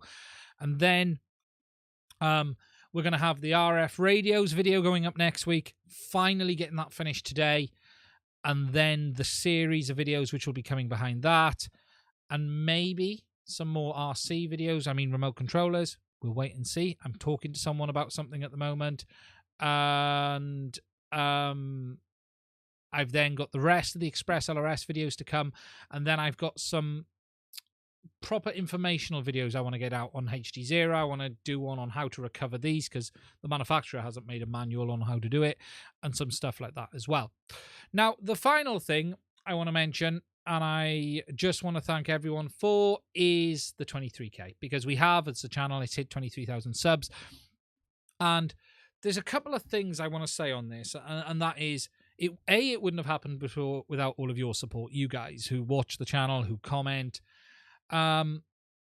This whole thing is still something, A, I'm not particularly good at, but B, have been quite good at making it not grow as well is probably the right term to use. However, as much as I try to prevent it happening, some amazing people like yourselves have been helping push the channel on, and everyone who comes to the live streams especially, it's a pleasure to spend some time with you guys on whatever day it is. Further than that, there has been some people who have really helped push the channel along, and look, the first two without doubt is Gary and Bruce. You know, it's that simple. Bruce and Gary, they reached out to me. Well, Gary reached out to me a long time ago. Bruce told me to go away. But no, you know, they've been very, very kind. Bruce is always around to keep me on the straight and narrow. And it's not just that. There's been Sean at Gigsvana, who I've got to know a lot more recently, and is an amazing guy. Ken Dobo, I've had messages with Ken on and off for a while on not Facebook, on Twitter, and we've been following each other. There's some other people as well. You know, we've been invited on Ken Heron's last week, which was a privilege.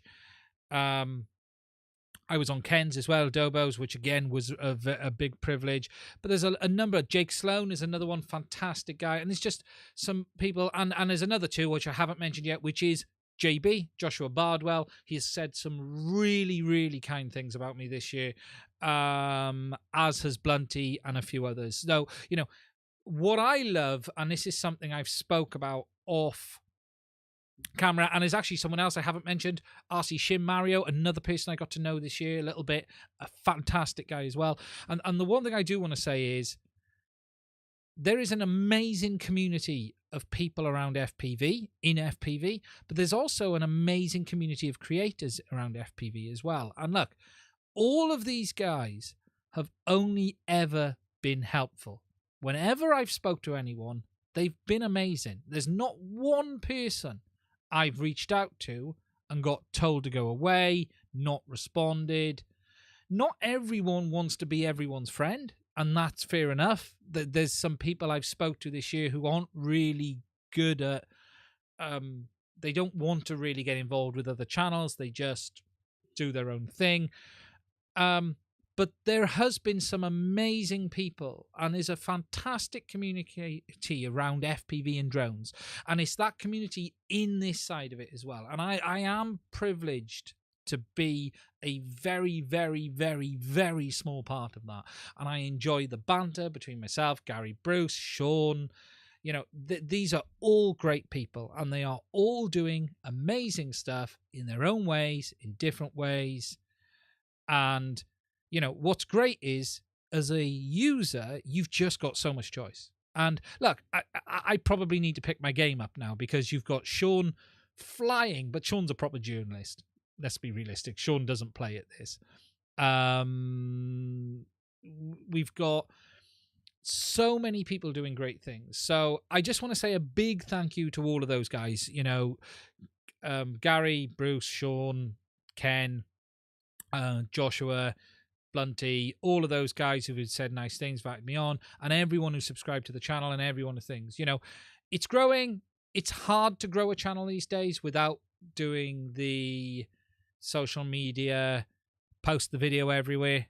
Do you know what I mean? You know, that's how a lot of channels grow. I've always tried to grow organically, and I feel we're doing it in the right way, because the people who are watching are people who want to watch. We'd love dollars to you to pay YouTube moderators is awesome. The dollars you pay to YouTube moderators. Thank you, 5007. Yeah, I pay out thousands of dollars to moderators every week of my YouTube channel. I wish I earned thousands of dollars, you know. And look, it's amazing to have a community of people, but I also want to have a big thanks to my Patreons. We've had more and more all the time. Massive thank you to them. You know, we're trying to build up a slush fund on the channel. We're trying to do stuff in a sense of everything we do, we buy. It isn't enough to go out and buy a Mavic. That's just the reality. However, it does mean I can start looking at equipment and hardware like we've been talking about today, like these meters, like the scope. So it gives us, me, I keep saying us, but me, us is in the channel, because I class you guys as part of that as well, but it gives us the ability to do new things that we haven't been able to do before. I have taken things in a slight new direction this year, and I have been brutal more than I've been with companies, and I'm not afraid to do that now, and I don't care anymore. I'm at the stage where I love working with businesses. If your product's good, I'll talk about it. If your product isn't good, I'll discuss it with you in the background. But I ain't going to let anyone get away with murder anymore.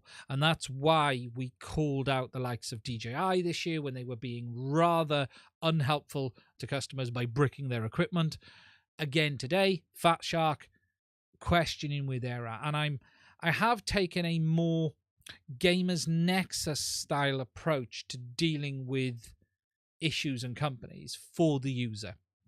And whilst that may have an effect on us working with companies, that is what it is. I would rather always be on the side of the user. And again, I've not fallen out with any company I've worked with. I still, as far as I'm concerned, I work with everyone fine. They might not always like what I have to say, but as far as I'm concerned, it is done from a place of good faith. And that's why sometimes we've had to do what we've done. And look, we've got results this year. You know, without it, we've got the firmware released twice for the DJI system. And that wasn't just me. I highlighted it. You guys did it.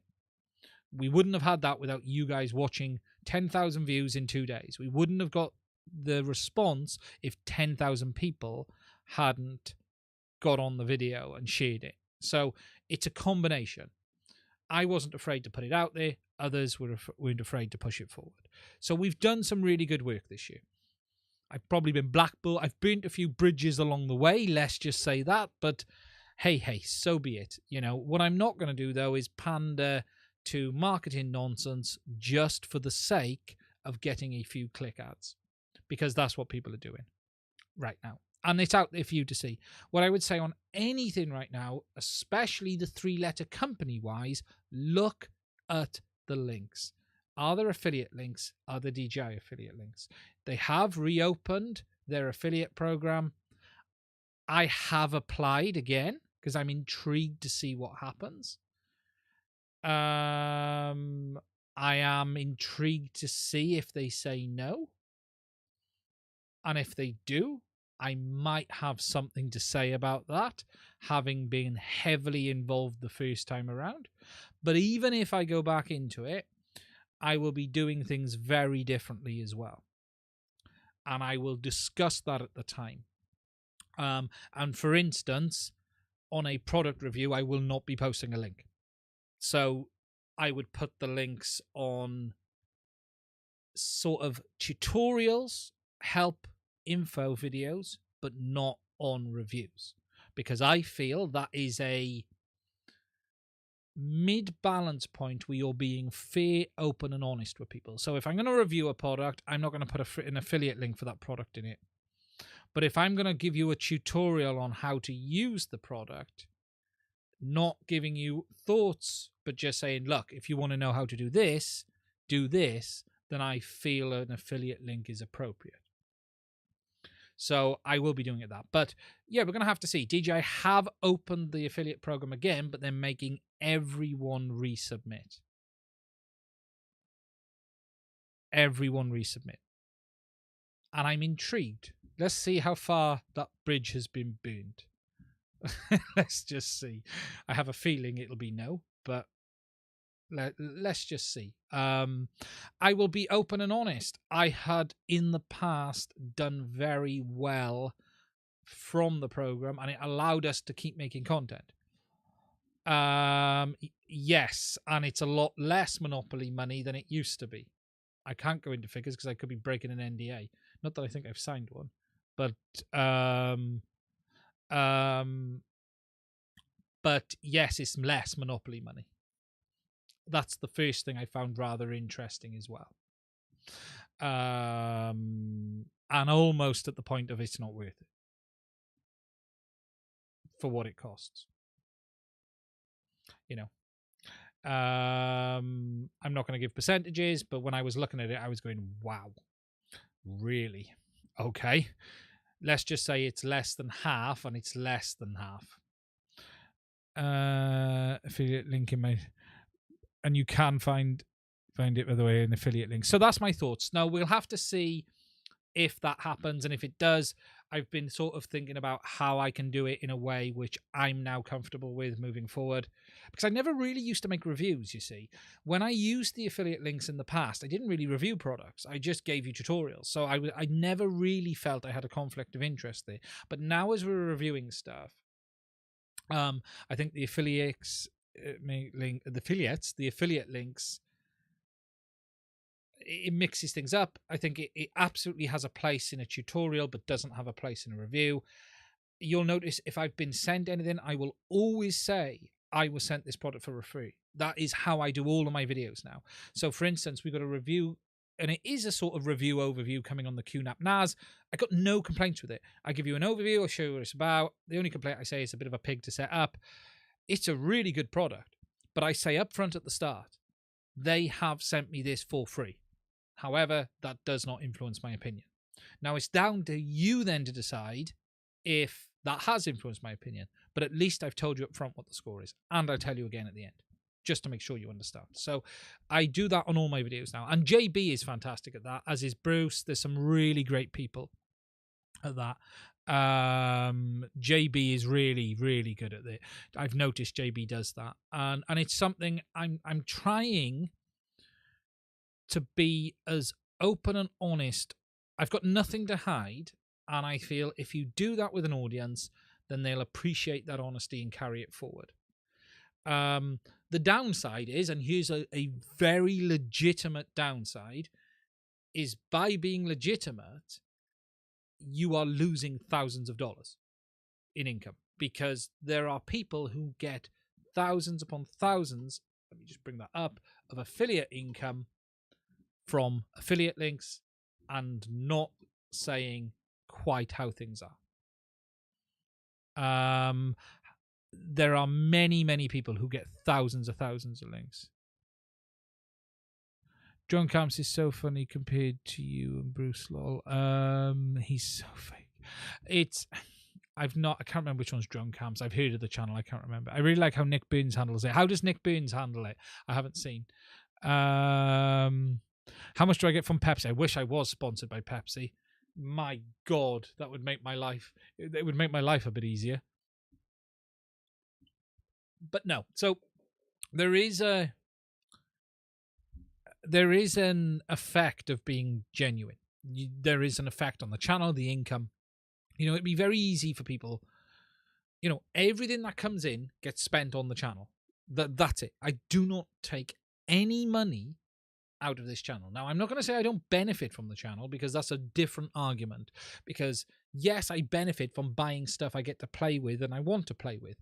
I'm not going to sit here and say I don't benefit from the channel, because that would be insanity. However, I don't take income out of the channel. I don't sit there and go, I'm taking 500 quid out this month to go and buy clothes for my kids or stuff like that.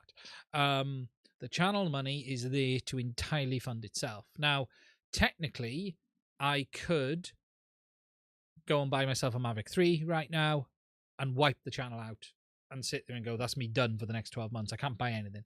That's not a sensible thing to do. So what my goal for the last 12 months with the channel has been building up a war chest for the last 2 years, that if I want to go and spend 200 quid, 300 quid, 500 pound on something, I don't have to worry about it. I can do it. But I'm also extremely careful on what I spend. For instance, I'm holding back on the new FPV goggles, the Sky Zones. I can do it tomorrow, but I want to make sure what I'm buying is right, and I want to make sure it suits the needs. What's been really good is, regards to little stuff, I've been able to just go and buy it. Receivers, transmitters, we've been able to just go and buy the gear. It's not a problem. And that's where I hope to keep things going. But at the end of the day, and no channel should be afraid of saying this, a channel needs to make money to be able to keep buying products and gear. Because if you don't, you can't win. I bought this year in equipment, I probably spent, well, no, not probably. I know I've spent over 3,000 quid. Actually, it's closer to 4,000 quid. It might even be closer to 5, because the S5 sort of wasn't bought by the channel. I bought that. But I still spent at least $1,500 on equipment this year. It's never ended, and there's more. There's always more to do. There's always more to buy. There's always more to find. So, but a channel should never be afraid of saying, we need money. We want to make money. And JB, I also love JB for that, the way he does it as well. He does it very well. This is my living. Pay me about it. YouTube is making it difficult. The income is barely anything. I actually had a look at how much affiliate income I'd made in the past off DJI, and that was over a long period of time, and it was substantial. I am not going to hide that. It was substantial over a 6 or 7 year period. However, that was all spent on DJI product, because it was DJI credit. It came in, it went on product, it went out. Did I really benefit from it? Well, you got to own the product. What I've got from it is a Mavic 2. That's what's left of it. But if I have a look at how much I'd actually had, it's like 5 times that. But that losses when you're swapping product all the time incurs, and back then I was buying in a product, using it, and then selling it at a loss for the channel, because the affiliate income was covering the loss. So this is actually a really interesting point. In the old days, I could afford, because of the affiliate income, to buy a product, just take the Mavic Pro, use it for like 3 months and think, oh yeah, that's good, but I don't need it now, and sell it and lose £300 on it. Because I made enough back on affiliate income to cover that loss. I was never worried about the loss because the affiliate income would make it back up. The problem with ad revenue off YouTube is it's just minuscule. Even a video with 10,000, 20,000, 30,000 views just isn't cutting it. I can tell you now, even these videos with 50,000 views, 60,000 views on a Mavic 3 will not even be covering the cost of a battery. So that is the problem with relying on the YouTube ad revenue. It's just not enough. If I bought a Mavic 3 today to review, I would probably be out of pocket at £300-400, and I'd not get that back. And yeah. And Bruce actually has made a point there about I don't use mid-rolls. I've still retained that promise for the users, and it was Bruce's lead I took that from, but I maintain it that we don't use mid-rolls.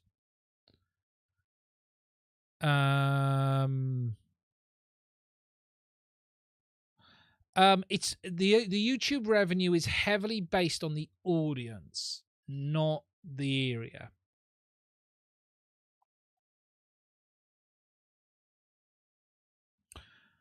Oh, I'm not that far from Swansea.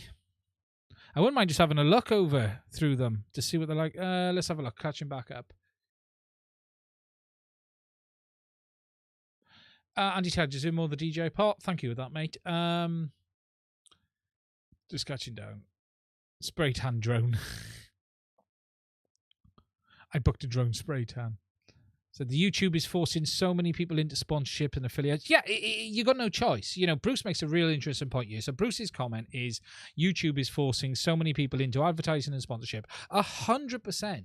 I can tell you now, if I had to do this for a living, today would be sponsored by NordVPN, because there's no other way of doing it. There is simply no there is no way in hell I would even consider going full-time on the current rates. I've seen people go to 10,000 and say they've gone. It's not possible. The only way you could do it is from sponsorship, Patreons, donations. And I would be shilling the day long to try and get the money in, because there's just no money in ad revenue. The ad revenue is minuscule. And I do need to do something. I do need to come up with a way of generating more income. I have to. I've already decided that is something I need to do. I don't know how. Is it, merch is not something it's time and development, and how do we do it? How do we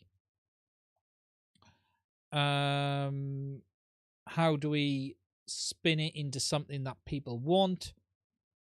Patreon is probably a better way, and it is. Patreon is growing, and I appreciate everyone on Patreon massively, and I got to come up with more of an effort. The problem is I'm having to put all this effort into YouTube, and it takes me away from you. For Patreon, I get about $2 a CPM. I'm not sure what mine is. It's tiny. It's thank you, Bruce, for the mid rolls. Affiliate text every crowd to ad blocks and stuff like that. Can't imagine a big yeah, there is. Drones is Bruce could not survive without Patreon. No, 100%. And Swansea, you are. Yeah, send me an email, Drone Solutions. Let's have a catch up. The email is in a video somewhere. I'd hate to think about it. Old style ads like when the TV presenters run. Yeah, it's crazy. That is the good thing with Patreon. Patreon is the best way. It is something I need to come up with a better way. I need to come up with a way where we find a way of coming up with a better way of generating income that allows us to do more, if you know what I mean. Allows us to do more things. You know, everyone is material girls in a material world. Do you do a turnover for matching because complaints with quality? Yeah, this is the thing. What do I think about courses? I did think about that. I have been thinking of things as well this week. This will make for those NFTs for anyone to make you laugh. I was thinking about Mads Tech NFTs. Should we do a few NFTs, custom NFTs? I don't know of what. I do see these people like do courses on MZ thing. MZ, whatever it is.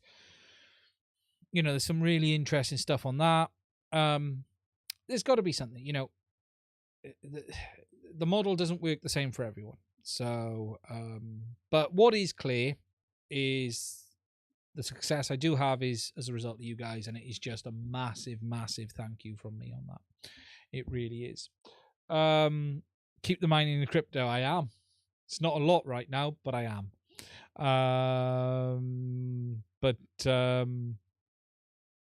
It's tough. Anyone who does this, it's tough.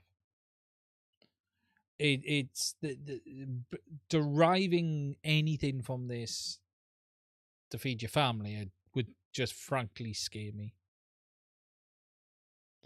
I did think about doing a series for one on something where you had to pay for it, like a complete from the ground up build series on Ardra, literally on, say, the Edu 450 from the bottom to the top. The problem is, though, I'd have to almost put the channel on hold to do it, if you know what I mean. I'd have to put the channel on, making all of the content on hold to do a dedicated set of videos from the ground up. I certainly need that, Bruce. And then see where that would go. But it's a balance, isn't it? It's a balance. Yeah, it really is. I have been thinking of building drones again as well. I used to build and sell for a little bit, and I have been thinking about going back into doing some education ones and charging an absolute fortune. I do mine from energy. It's not necessarily surplus, but I am mining from the solar panels. Yes, I've still got to finish that video because I got a big chunk of data now.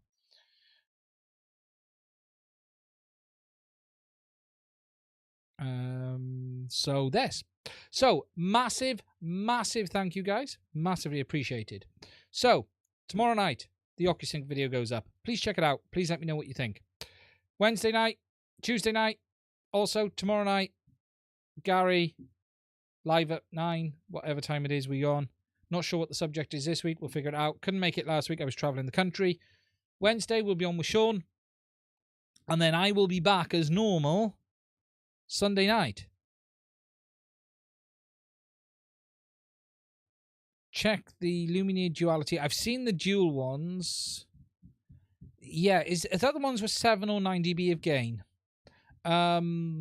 I think they're okay. About the same gain as, because the Crystal HDs are about 7 dB of gain as well. But we're going to have to see.